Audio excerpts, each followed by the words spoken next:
Hello everyone, welcome to the Majestix Heroclix Podcast. If you like our content, please like and subscribe, it really helps us out. If you're interested in learning more about the Bronze Age format and the Majestix Open Series, please check out openseries.majestixccg.com. Also, if you want to learn about Heroclix strategies, tactics, and lists from the game's top players, please visit majestixccg.com/apex-insiders. Lastly, if you're looking for Heroclix singles, please visit our eBay stores at stores.ebay.com/MajestixHeroclix and stores.ebay.com/ClicksCollective. All the links for everything I just talked about is below in the description. And again, my name is Jeff, and today I'm joined by Patrick Booth. Hey, everybody. How you doing, Pat? I'm doing pretty good today, actually. Looking Nice. forward to the holiday and all the new clicks that are coming out for the new year. It should be good, yes. Next phase with those sideline friends will make things far more interesting, as always. Yes, because we didn't need more sideline stuff, right? When we have such a limited resource of it. You know, they really shrunk it, and then they went balls to the wall with it and just anything and everything sideline. Mm-hmm. Speaking of sideline, you know, I was just looking at some older figures, and you know what figure still drives me crazy? What's that? A Mazo from JLU, the one with the team ups. Okay. Can't play anything else with him. That is true. Because not only is it the restriction of the regular team up where you have to have everyone with a different name, right? His is specifically says you can't have anything else on the sideline except for his friends. So like the two free, like that's the whole reason of playing him, right? So there's so much, he didn't transition well into the new style of clicks because there's so much more sideline stuff. So it's just been difficult to build with him. I definitely can see that. Trying to work the bronze pulp idea out. I like that figure. I've had some fun with him in the past, but I don't think he's transitioning well to the new age. So I guess we're gonna have to do this without Clay because he's living the sunny life out in Hawaii. He got out there before I did. Nice. He's out on vacation, so we're going to cover the Bronze Age pulp. So just to remind everyone, it's regular pulp rules. And I looked into it further. I know you were thinking maybe the Star Trek stuff doesn't work. It should work because it's from a 4 to 5 figure booster set. So I looked at the most recent pulp rules. Did I save them? No, let me see. Because I was going to say, I was pretty sure that in the pulp format, in the original post. But Okay. they did a pulp clarification back in May. Okay. And it reads, where'd it go? What makes a set a booster set? That's basically all it is. Booster sets are sold as blind sealed product which contain 4 or 5 game figures, as well as any accessories, products that share the same set symbol with that. So that's what they're qualifying as a booster set. And anything that's a common, uncommon, or rare, white, green, silver tab would fall into that. So the Star Trek the original series, right? Yes, the OG series, yes. Yes, would qualify, not the gravity feeds. That's fine. That I agree that it's a set, but I was pretty sure that under Pulp they said specifically only Marvel and DC sets. I think it's fine. I mean, you can extend it for bronze if that's what you guys want to do. Yeah, I think that's fine. Just make sure you let people know that's okay, because I was pretty sure in standard pulp it's only Marvel and DC, because I'm assuming they did that for if they have any future plans of adding non-Marvel and DC sets. I think going forward, if they did do a 5-figure non-Marvel or DC set, they would allow it in pulp. It just seems bad. Probably. It just seems like someone put it down as a formality or something along those lines. I think at the time of them writing that little article, there was only Marvel and DC 5-figure sets. Okay. Well, hey, I don't mind the extra set. I mean, I love playing some shirtless Kirk here. Isn't he a Chase though? I know. I'm not saying for pulp though. I'm just saying I Yeah. love playing that set with Shirtless Kirk in it. Oh no, he's good in the dropship teams. Like that's perfect. But there's some really good guys in there, like Lieutenant Kyle. Lieutenant Kyle. Oh yes, he's TK, right? Like 15-point TK, 20-point TK. He's 20. I think he's like 20 or 25 points of TK of sidestep, TK. He brings you the team ability for the Federation, as well as he's got a nice 11 attack with I think a 5 or 6 range. Ooh, okay, what is the Federation TA? I believe the Federation TA is the older Justice League and Avengers team ability, where you got +1 to your move when you did a move ability, when you did like a move action. Oh, that is a bummer. That didn't get upgraded. It didn't, but technically, if you need that extra +1 speed, well, here's your man. This is true. Well versed all around. All right, so let's go to HC units, and let's start looking at some of those older sets. What do you think, bud? Well, there are lots of really cool Bronze Age figures that we can look at today.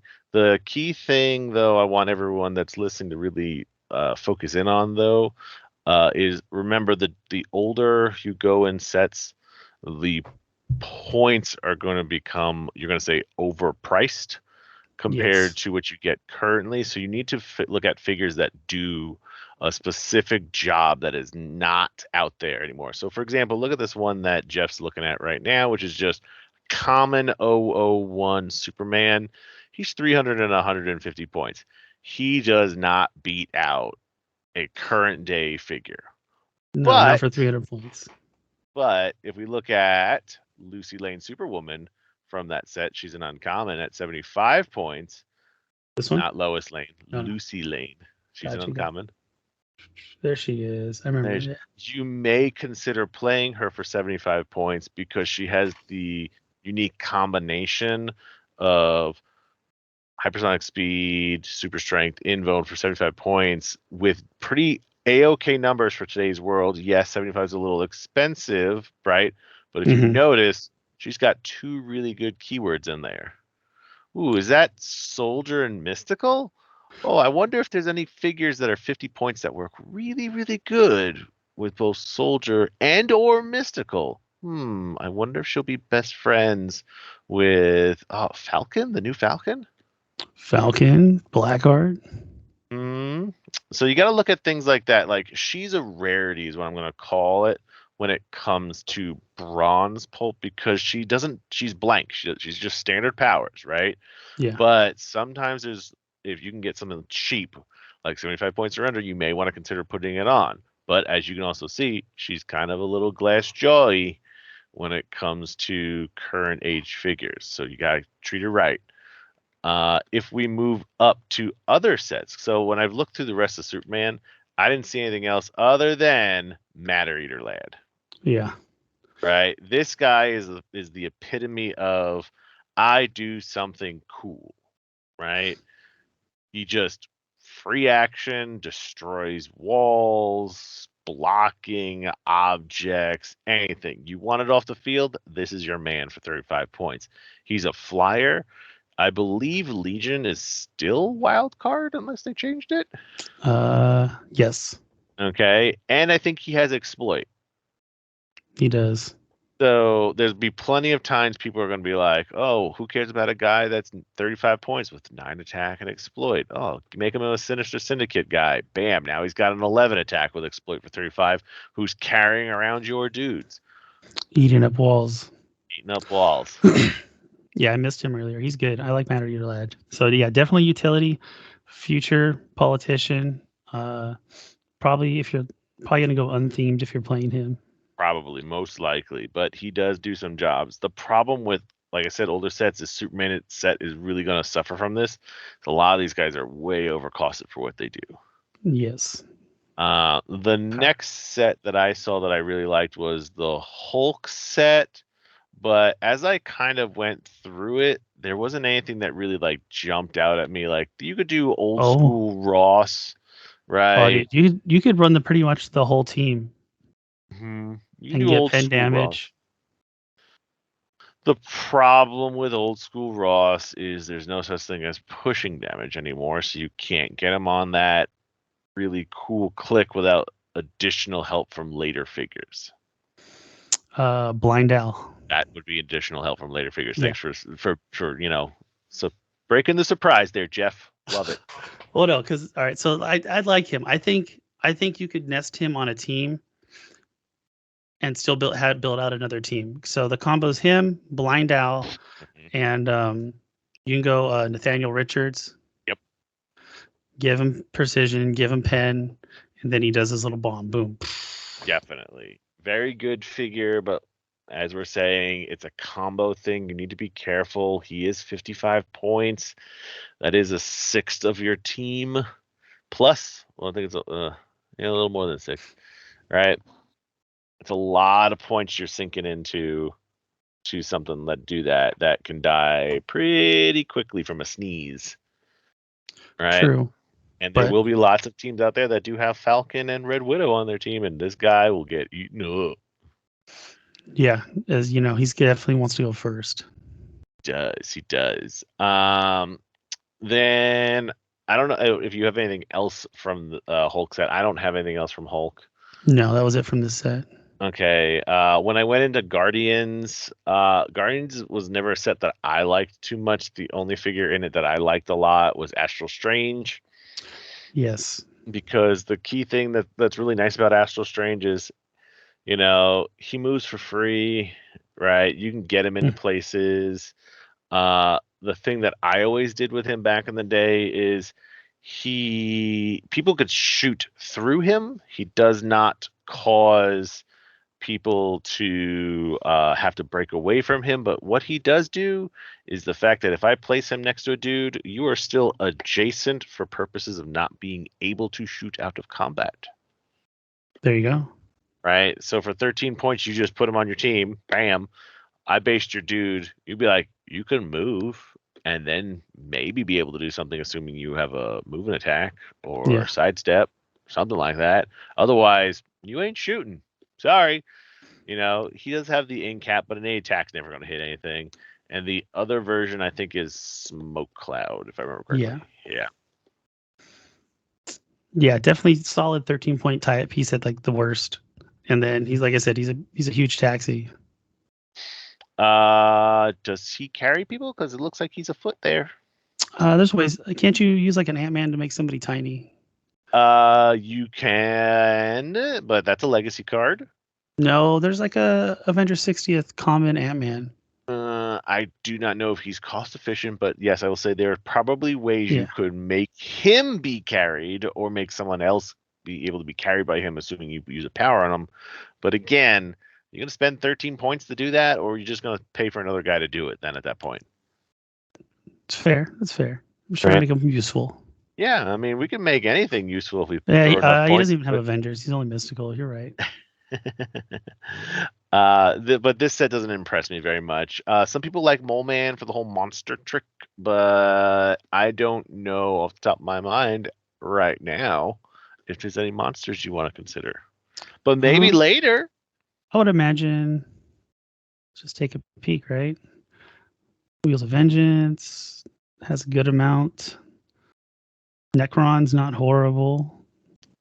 Audience, I just want to let you know that Jeff doesn't understand foreshadowing, and this is why he's going and looking ahead. We're here. Let's look, man. So, anything else from Galactic Guardians? No, like I said, Galactic Guardians is usually a disappointment for me. But if you have anything, you can always drop some. No, I didn't see anything in there. Chaos War is a unique set, though. So Chaos War is one of the last sets where we're going to get someone that does something really, really cool that messes with your other team that I believe is still legal. And we'll get to her after we talk about Donald Blake. Number 10. 33 points and a guy with an 11 attack and support, right? You may be going to yourself, Patrick, why do I care about the 11 attack, right? Well, we don't need to hit anymore to do to actually support, right? I was going to say to do damage with support, but to hit with support. But he has an alter ego that you can swap into. He can swap into 202 Thor and 2 Thor, because those are both white symboled, so they still count as commons. But the Fast Forces symbol's different than the base set symbol. That is fine, because remember, Pulp says they have to be common, right? And they have to show the common symbol, which is white. No, and it has to be the same as the set symbol. I thought it had to be part of the same set as a what rarities are allowed: common, uncommon, rare figures that are not primes. Yep. Defined by their white, green, silver tab. Yep. Are characters from the starter set Fast Forces miniature game legal? It depends. Some starter sets Fast Forces miniature games are tied to booster sets and share a set symbol, while others do not. As an example, Marvel Heroclix Spider-Man Beyond Amazing miniature game shares a set symbol with the booster set, and therefore it's legal with Pulp. On the other hand, the Fantastic Four Cosmic Clash starter does not share a set symbol with any booster set, so its figures are not legal in Pulp. So based on that, then yes, that 202 is legal because it does share the same set symbol. It just 202, yes, but not the Fast Forces. Why don't you tell people what Victoria Hand does for your team, Jeff? Well, she's 40 points. When Victoria Hand and adjacent-friendly characters with the Avengers keyword modify their attack values by +1 if they're on their first click. Woo, that's pretty spicy. But we care about that second one. And she gives a shield pump. I like it.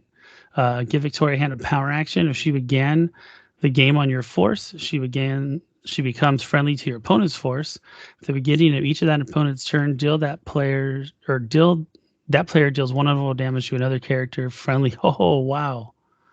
Yeah, so how many times in a Pulp game does your opponent have a figure that is clearly just sitting into the back where nothing's going on and that guy is just boosting everyone else? Man, I know nowadays we call that a Scott Porter, but in Pulp, that could be a Necron, right? That could be anybody that's just dorking around in the back. Well, you know what? You put her on your sideline. You put a National Strange next to her just to tie her up so they can't shoot.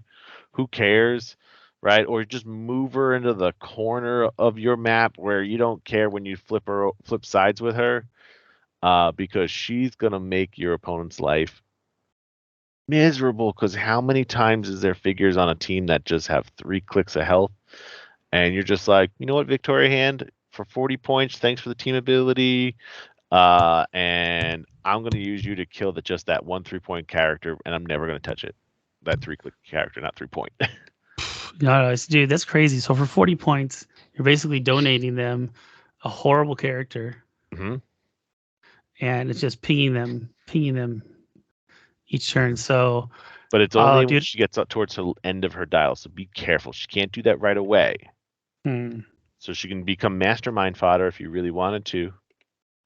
Interesting. Traitor or not? How do we get her there quickly? That's the trick.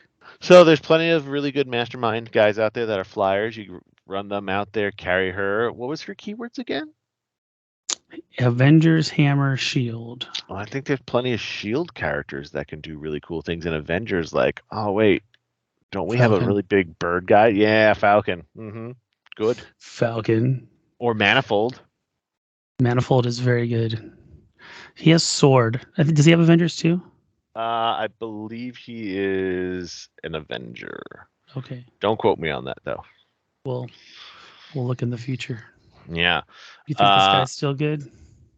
Which he is way too many points. Yeah. Batman, anything stood out in there for you? So Alfred Pennyworth is pretty good. Which one? What number? It's the, what was it? 31. Right there.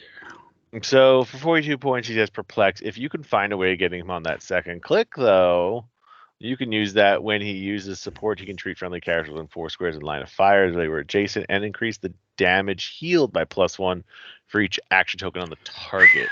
That's huge. Right, which is really, really nice. So there's another situation where Blind Owl is Jeff stated before, would be really helpful. Where it pushes him out, he takes a point of damage. You now have the Batman team ability on your team, and guys within 4 are getting healed quicker, faster, and easier. If I look through the rest of the set, This is Boom to Barda. Yeah. She's very nice. The problem is the 148 points. Yeah, she's did not age well. Yeah. This is what we're gonna suffer from when it comes to DC, because prior to some changes, DC was always loaded with figures that were very, very, very expensive. And I don't think Human Target's in this set. Nope. Okay. No. That must be a later one. Amazing Spider-Man. So Spider-Man was a really cool set, especially if people really want to take advantage of the Spider-Man 1 A, B, and C ability to swap. That may be a good consideration. 100 points is a lot. It is, but you're paying for the ability to switch into the Swiss Army knife that you need in the moment. Okay. Right. So I'm sure there's someone out there that just loves options. Like, I love options. Well, great. Here's some options for you. Right. He was really good for that. The werewolves with their wild dials were really nice, but I don't think anyone's going to be playing too many these guys generics. Yeah. Well, you only can play one of each, right? Correct. Right. Because there's that one. There's Werewolf by Night. He's more expensive. They all do very similar things where you had the wild dial where you roll the die and you see what you got, which was really, really cool. There's a LE I remember Craig playing that was crazy good. Mm-hmm. The Scarlet Spider-Man number 18 is quite good for 77 if you can find a way of bumping his attack. That's the only thing that he'll suffer from. Ooh, okay. Charge Flurry. Yep, Charge Flurry, 20 defense in close combat. Really nice. And then he had some legibility, if I remember correctly. Stealth. No. Occupies the rim of elevated terrain and hits an opposing character with a close combat attack. After resolutions, that character's controller chooses one. Character can't use any powers or abilities until your next turn. That's actually huge. Mm-hmm. Or character rolls a d6 on a result of 1 or 3. Deal that character 2 unavoidable.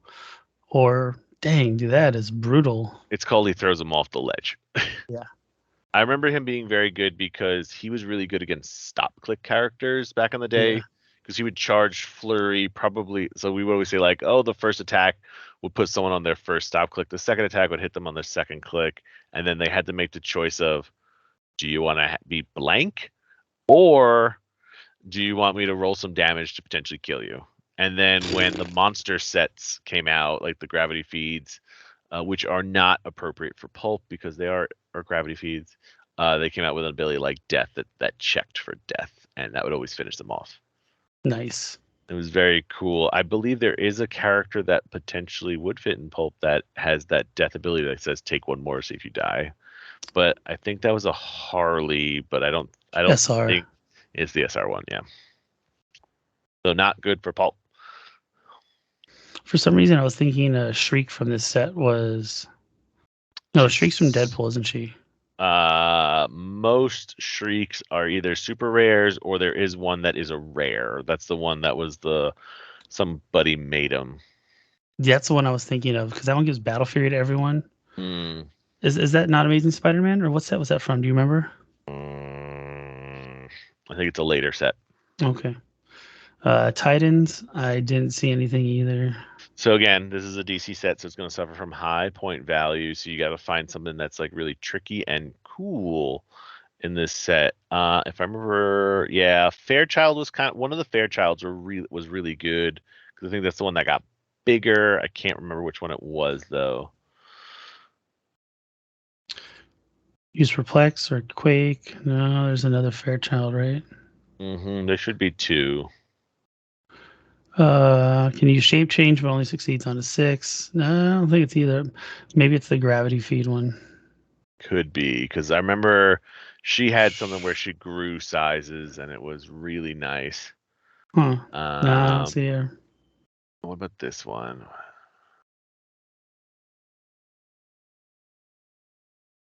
Solstice was kind of cool, and so was Indigo. Yes. If Indigo has one action token, give her a free action. Choose an opposing character within 6 squares line of fire. That character can't be given power actions until your next turn. Kind of expensive, 150 points. Very expensive, yes. Womp womp. All right, moving on. Fear itself, again, I feel like this is going to be kind of an overcosted. It is, except for their goons. Like the Asgardian Troll is really just 25 points for 10 for 3 with super strength. Monkey King, if I remember correctly, was really good too. Just Flight. Yeah, Flight with Quake. All right, he was really good. Some figures that we played back in that day. Who else? The other ones are going to be way too expensive for current life. Yeah. Yeah, but you can do the goons like from that that set. When in doubt, never skip a set just because you don't want to look at the goons, because the goons are usually where things get really cool. Okay. We got some goodies here. Wax is fun, but be careful. Wax is going to have some really cool ability, have some really cool figures, but some of them are going to be really expensive and some are going to be weird and wacky. So I think you went one too far, buddy. You should start with Longshot. Oh, okay. All of Longshot's hits are critical hits. If Longshot rolls a 12, the attack can't be evaded. Damage dealt is increased by an additional 1, and damage can't be reduced below 3. Ooh. So that first part isn't going to matter with the can't be evaded, because all crits can't be evaded. But he was a figure that was back in the day where that wasn't a rule. But you still get the 2 additional add-ons, which is increase in the damage and can't be reduced below 3. And the key thing I want you to see here is that he has running shot, 5 range, and triple target. So what you do with him is you triple target, right? And then when you roll that critical, right? Yeah. Remember what crits say when you multi-target. You divvy damage and then increase the damage by 1 afterwards. Yep. So I can do 1-1-0, and now it just became 2-2-1, which can't be reduced below 3 damage. So everyone's taking their damage. Super precision strike. Correct. But unfortunately, he is a 16 defense with energy shield, so he gonna get clapped. You gotta get him in there first. And then now here's Roland's boy, Shatterstar. So many good combos. The fact that this man can just port across a board, get in your face, and just go, "Hey, what's up?" And if you don't kill him, or you choose to ignore him for whatever ungodly reason you choose to do that, he's going to charge, flurry, blade you, and go, "I'm 73 points of awesome." And then whoever ports over, it says that character can't be given a non-free action this turn. But there is workarounds with that. The shifting focus pieces. Free attacks. I think all our friends that follow after movement are super rare and up, so we won't see any of them in this format. But him with a shifting focus is definitely something I think you might see. So the next figure you want to look at is figure number 21, and I want to see if you can figure out why he's so good. Oh, I like Flatman. All right. He ignores walls for movement purposes. Let's see. He can use the giant reach ability, and Flatman can use Outwit, but may only target characters of 100 points or less. He's 28 points of tie-up. And the fact that he can use that Outwit for figures of 100 points or less. In the format of Pulp, most figures will be 100 points or less. So for 28 points, he's just Outwit then. And he's a Great Lake Avenger. Yes, if you're into that type of stuff. Yeah, dude, solid tie-up piece, 17 defense. So like, it's not nothing super great, but he's gonna tie you up, and you're gonna get that Outwit in there. Very cool. If you're looking for a tie-up figure and an Outwit figure, he's your man. right? Especially in the bronze pulp format. I like it. Very good call. Mm-hmm. Anything else? The Magneto's not bad for 37A. This is the one that's when he's on the other side of the map, right? No. No, which one's that one? You're thinking about the missile one. Oh no, is this one? Yes, this is that one. Yes, this is the missile-based one. There it is. Yeah. Yeah, he's right. Yeah. If Magneto occupies opponent starting a given power action, choose a square on the map. For each character occupying that square or adjacent, roll a d6. It can't be rolled. On a 4 through 6, that character is dealt 3 damage. So with the smaller maps, he's a lot easier to get over there. 65 points, barrier, TK. Seems like it could be okay. We really care about the move power. That's the reason why we want to play him. Can use Force Blast. He may use it as a free action to target opposing characters within 4 squares in line of fire. Nice. And he's got a 9 range. Whew. Yeah, how many figures nowadays have anything bigger than a 5? Well, this guy does. Yeah, and he's only 65 points. Like some of the other things we've been looking at is more expensive and doesn't do nowhere near as much as he does. Mm-hmm. Is this the Hope Summer that can cop any powers? I do not remember. Yes. This is the one. She can use the chosen powers of one. She can use the powers of one chosen character until your next turn. So she's the one that you combo with Ross. So you airstrike twice. You double airstrike, yes. The other thing that you skipped is you skipped a really good figure. Bertha? Yeah, you did. Charge, plastic. When she's dealt damage, roll a d6. 1 to 4, she ignores all but 1. On a 5-6, she ignores all. So she got shape change, super strength, which is cool. Charge, plastic. She definitely 56 points. She could hold her own. She is, because one of the things that's really important to remember in the format of pulp, like we are all super trained to remember that, oh, my guys have to have penetrating damage. My guys have to do 3 or more damage. In pulp, that is not technically true all the time, because there will be lots of support characters that are like, I have reflexes and energy shield and maybe toughness. And a character like Bertha can pick up a standard object, whack you with it, and do the 3 damage. And the fact that she has staying power, and the fact, in addition to that, that she can keep you in combat really easy is what her job is. So you throw her against a character that's like their primary attacker who has Invone, Imperv, Invincible, and you're like, all right, here's Bertha. I don't care that you hit her. Great, she has a 17 defense, but she's going to have 1 rollout roll, and she's going to have a I don't care about your damage, because her she's not reducing damage. That's the key thing. She's either taking 1 or none. Yeah, she's ignoring damage. So exploit and psych blast all you want. Bertha ain't taking it, all of it. Yeah, dude. Good call. Good call.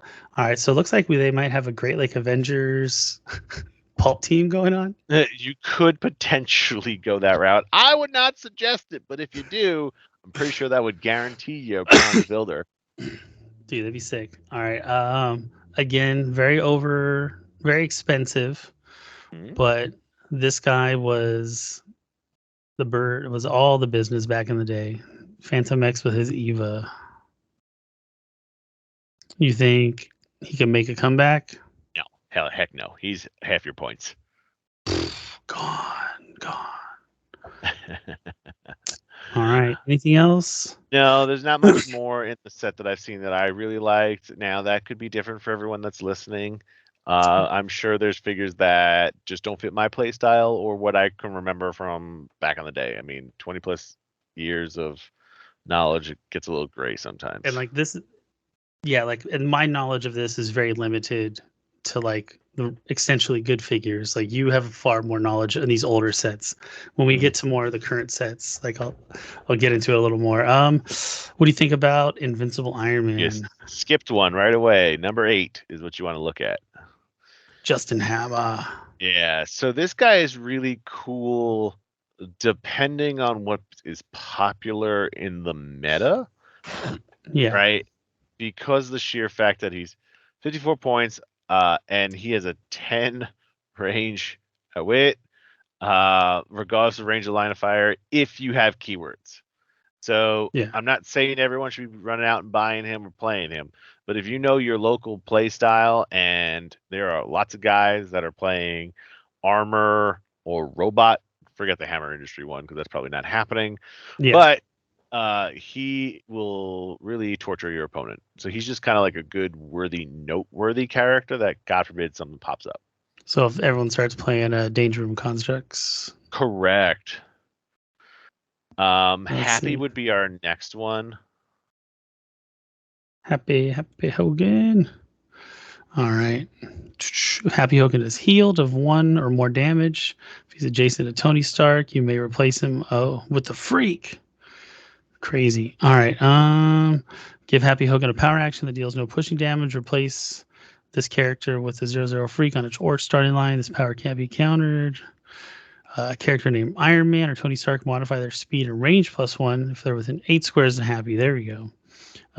When Happy Hogan is the pilot of a vehicle, modify vehicle's defense. I don't think there's just too many vehicles in this format. No, but he is good on your team if you find a frontline Iron Man, right? Mm-hmm. So if you can find a modern day Iron Man or Tony Stark that you're like, I'm down with this guy, pay the 37 points to increase his speed and range value by 1, because then you'll be shooting across the map, getting across that really quickly. Very true. Mm-hmm. All right. This set is littered with those types of figures where they're like, they may not be great, but they make everyone else better. Here's another Justin Hammer. Did he do anything cool? Outwit Perplex. Nowhere near as cool. No, not as cool. Crimson Cowls really is kind of an interesting figure if you're looking for some support stuff. Leadership, plastic, and the carry ability. That's cool. When she does succeed at leadership, she remove an action token from adjacent character that shares a keyword regardless of point value. It's not a thing anymore. But yeah, the TK, I like it. Yeah, so for 57 points, she's got a 10 move. She carries. She's plasticity. She's TK. She's leadership, and she gives you the Master's Evil team ability, so that when she's in that combat, because your opponent may go, I don't care about hitting this taxi, but you put your taxi next to that person, and now they have -1 to defense for when you attack them. Why not? Take it and run. All right. Legion of Superheroes. Oh, it's slop. So again, it is a DC set, so keep that in mind. A lot of guys are gonna be really expensive here, and we're gonna probably ignore a good majority of them.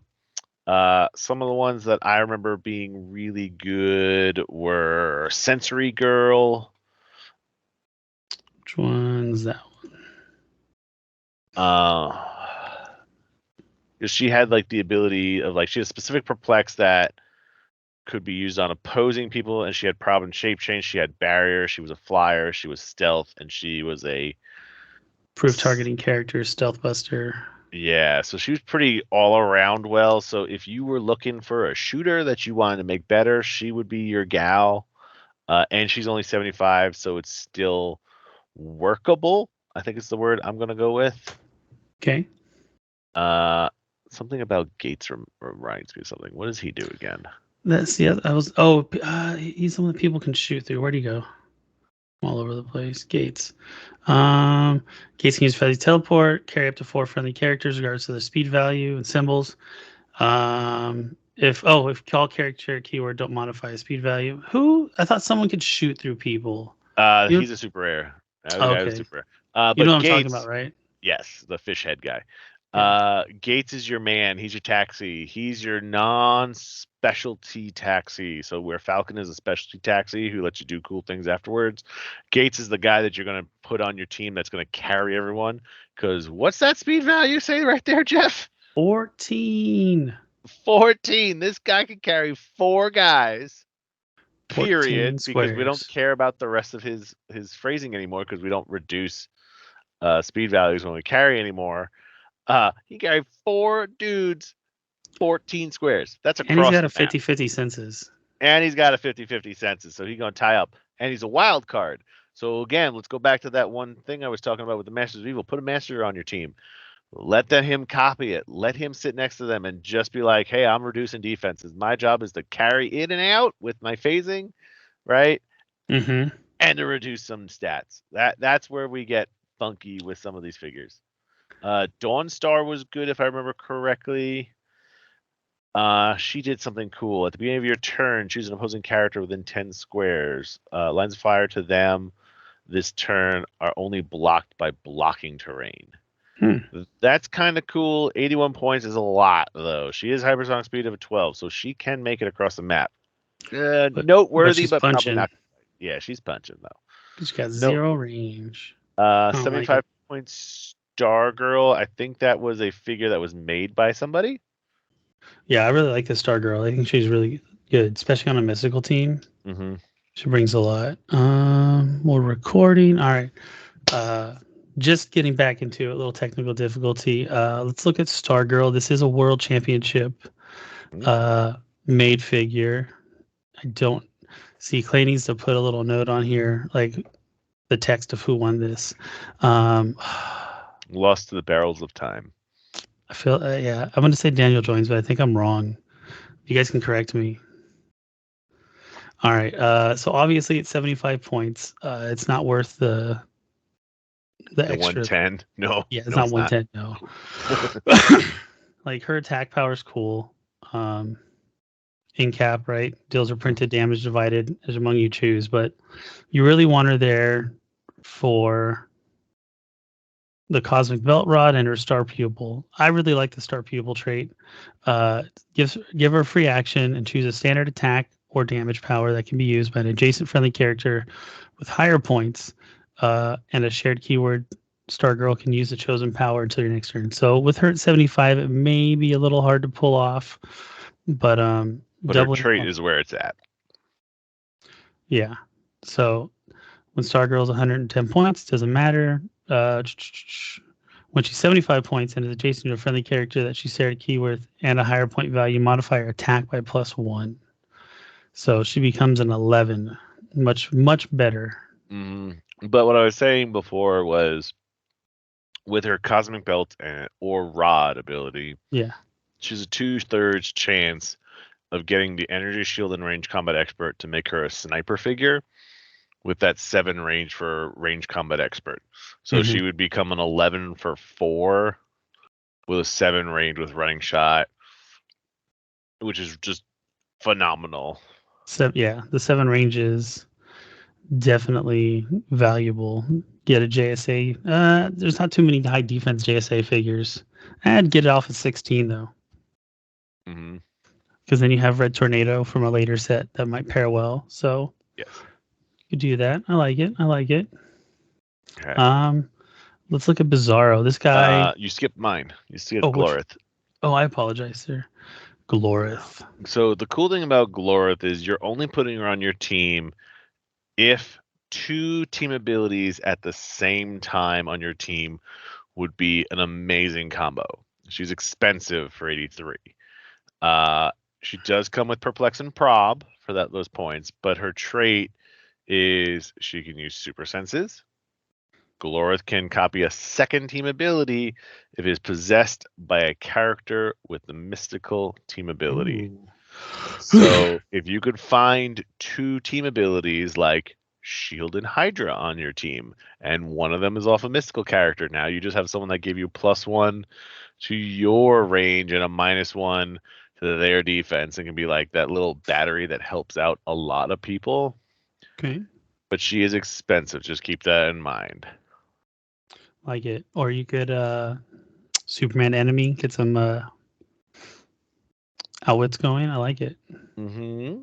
She's very good, but she does not translate as well to the new point error. A little expensive. So talk about Bizarro, though. This guy's only 25 points. Potentially. All right, so for you guys that don't know, this Bizarro costs 25 points for each Orbazo, which is Bizarro backwards token you place on his card. You can only place up to 6. That's the errata. When Bizarro takes damage, remove an Orbazib token from his card. Or Azib token from his card. When Bizarro is healed through the use of support, Add 1 token to his card, no more than the initial amount. When there are no more tokens on his card, you KO Bizarro. At the beginning of your turn, you roll a d6, and you click Bizarro that many times. It can't be ignored. He ignores characters. He's got hyper, super strength, super senses, shape change, charge, super strength, exploit, sidestep. Like, he's got so much good stuff here. So back in the day, this guy was a great shooter piece, which most people don't see him as. Because he's sidestep with range combat expert in a 6 range. Right? Yeah. So every time this man has range combat expert, he's got sidestep. Those are the two that are always paired together. So it's like at one point he's a 12 and 4 when he shoots. Which scary. Is awfully good. And for our purposes, the best point to put him at is either at 25 points, which is just he's a 1-click wonder, right? Or 75, so that you can heal him up. Yes.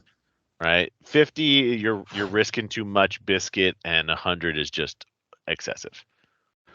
Yeah, there's other things you could do for those 25 points. But he's really good, very effective, hard to hurt, because a lot of the times when he has super senses, he has shape change too. Yeah, jeez. Yeah. He's amazing. I think he's gonna see some play. I would be surprised if he doesn't. Especially with some of the newer enemies of Superman figures that come out. Put him with the new common Lex Luthor. Oh yeah.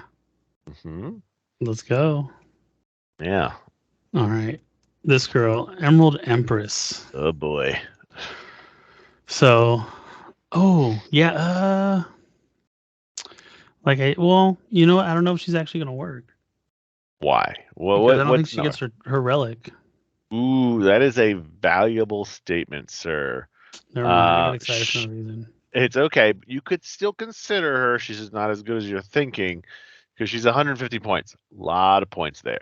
She does come with a wild card and Mystics, which is nice, right? Running shot, Psych Blast, Outwit, Super Senses, also a very nice combo, but probably not worth the points without the eyeball. Yeah.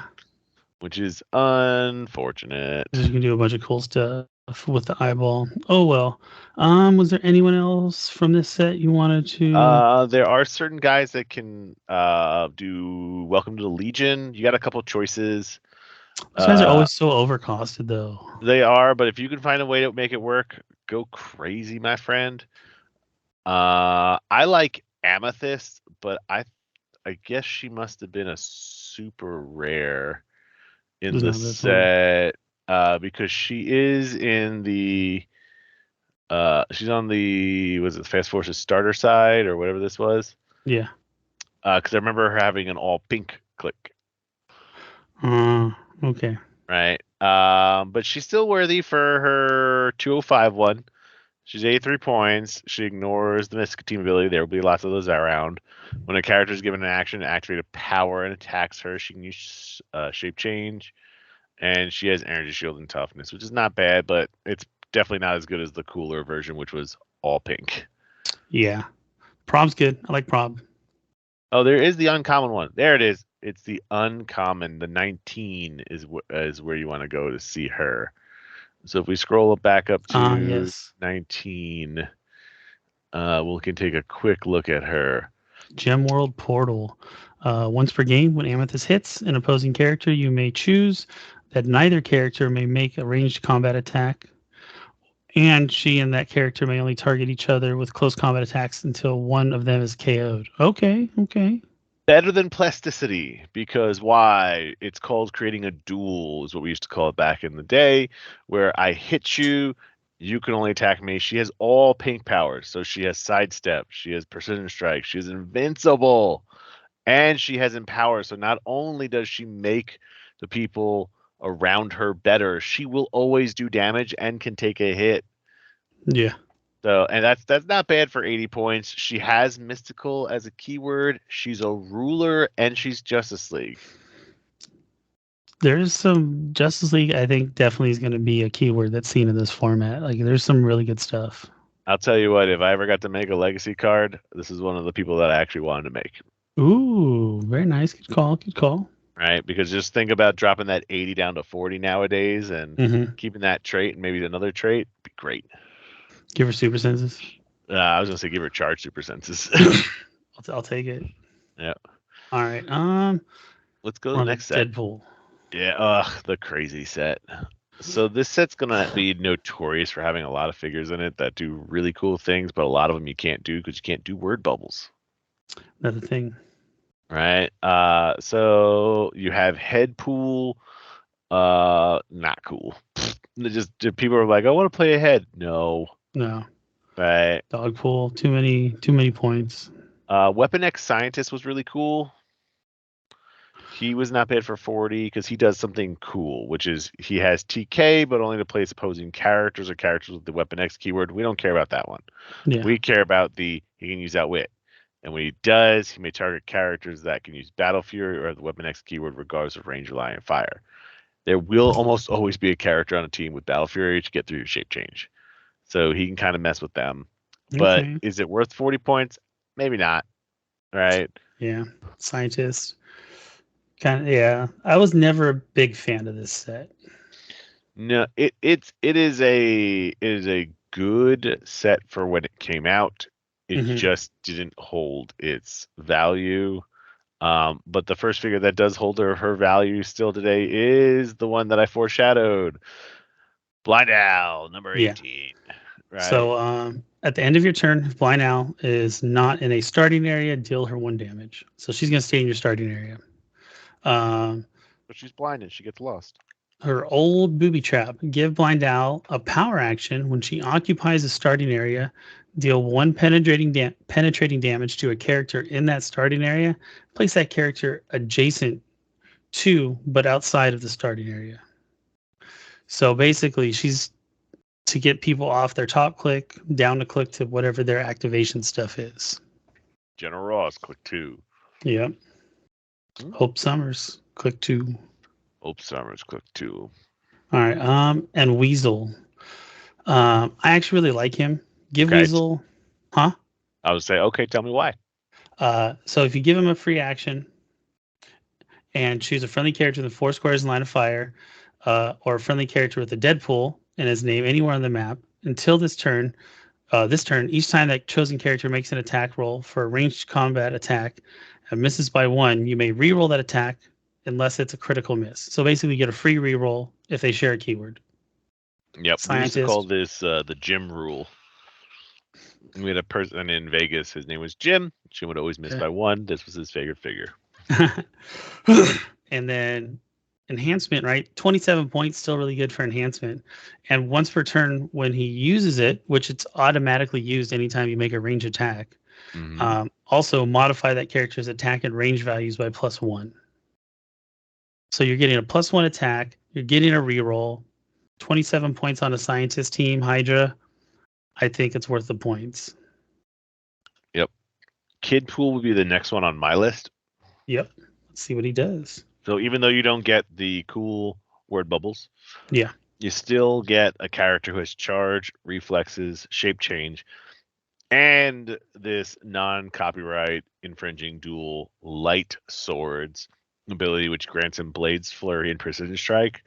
But when he uses Flurry, he has to his second attack must target a different character. That's okay. That's solid. That's pretty good. Shape change. Yep. Reflexes. So he's got like at least an 18. We can probably get that higher. And he's an X-Man. That's the thing that people always forget about is he's an X-Man. Okay. Let's see. I remember, I think the Mercy from this set was pretty cheap. It was I think the Fast Forces one. It's probably not on this list. Grasshopper's cool because he gets to poof off the map, but then what does he do? Punches you 10 for 3? Yeah, not that great, but for 33 points, maybe. Hey, look, he's another great Lake Avenger. He can go with the other two. I know. It's coming together. Any other figures from this set? I'm checking Blink because I always remember her being always fun.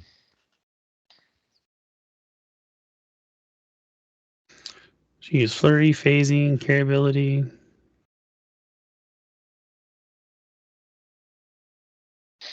Yeah, she had the ability to power action. You place her 8 squares away, make a close and tap. If you hit, then you return her back to the square she began. So she poofs in, poofs out. Okay. You can do something crazy with that. A little expensive, but at least she has 11 attack. Correct. It's a little expensive, but she's preventing your opponent from making attacks. And then the scientist I was talking about was the Adamantium Scientist 207. Ooh, let's check this out. See, once per game, and not during your first turn, give Adamantium a double action if he occupies your starting area. When you do, deal 1 unavoidable damage to an adjacent friendly character. Yes. Give that character an action token until it has 2 action tokens. That character can use a vulnerability. This game can't be healed beyond its current point. Okay. So what you do is you use him kind of like a blind owl or a character that needs an activation click, but then you also gave them invone. Nice. Yeah. Okay. Pretty cool little side trick. No, I like it. New tech. I've never seen that before. All right, we're moving on. War of Light. I really don't think there's anything. There's a lot of 50-point characters in War of Light that may have something cool to go along with them. I will briefly scan through it, but I don't remember very many. But anyone in here that was like, "Oh my god, I gotta play this guy," because it suffers from the DC problem. If anything, it would be a Blue Lantern that would be worth playing. Oh, the Wolf Pack's pretty good. Don't they have sidestep? No, I remember them being better. Here it is. It's Sister Cersei. What number? She is number 33. 33. Yeah, it's kind of weird. 33 keeps popping up as a number. Ooh, mysterious. All right. She can use Perplex, but only increase combat values. Of course, she's a Blue Lantern. At the beginning of your turn, you may choose Empower Enhancement. She can use that power. That's awesome. She can use Support when her adjacent friendly character misses with an attack. She can use Support as free action this turn. Okay. Be careful, only to target that character. These powers are all awesome. Doesn't have an at the same time. Nope. So she only starts with the Perplex, but she's TK and Prob at the same time, though. So what you do is you carry her around as your support person. Yeah. And then you can mastermind fodder to her to activate the other powers later on. I like her. She's pretty cool. She's an interesting one. The Jon Stewarts, I remember, used to be really cool. The problem is he's overpriced now. Yeah. And then the elephant guy I don't think is worth it anymore. Unfortunately. Brother Wrath. Worth. Yeah, it wouldn't be Wrath because that'd be a bad guy thing. You know? And then is Carousel still a thing? Who's that? That's the 37. Let's take a look at her because I remember her with her dogs are really cool. Oh, so I started looking at her and I don't think she's that good. This is a power action to place the pack adjacent. So it's not even free. I don't think she's that good. Well, okay, so be careful. You may be right? But you should definitely read what the POG does before you make your decision. Let's see. Sidestep, flight, POG can carry. Use BCF. Give the pack a close combat action and make up to 3 close combat attacks for free. Okay. So maybe if you use Blade's Cost Fangs or use action, decrease the D6 roll by 2. Minimum. You never do more than 4, though. So it's like if you roll 666, you just did what? 12 damage to a character with the POG, because what you're supposed to do with her back in the day was you got her close enough. Mm-hmm. You pop the pack out and you let the pack do the job, because her Perplex was all about reducing speed, so it made them harder to get away. Got you. Right. So she's cool. Is she cool to play? I don't know. But could she definitely be on somebody's team because she does that cool effect? Maybe. Tentpole, Do you think in potential? Nah, the Pervious is just going to melt. She definitely would just be a secondary attacker. Yeah. Shake it, Cali. West Coast.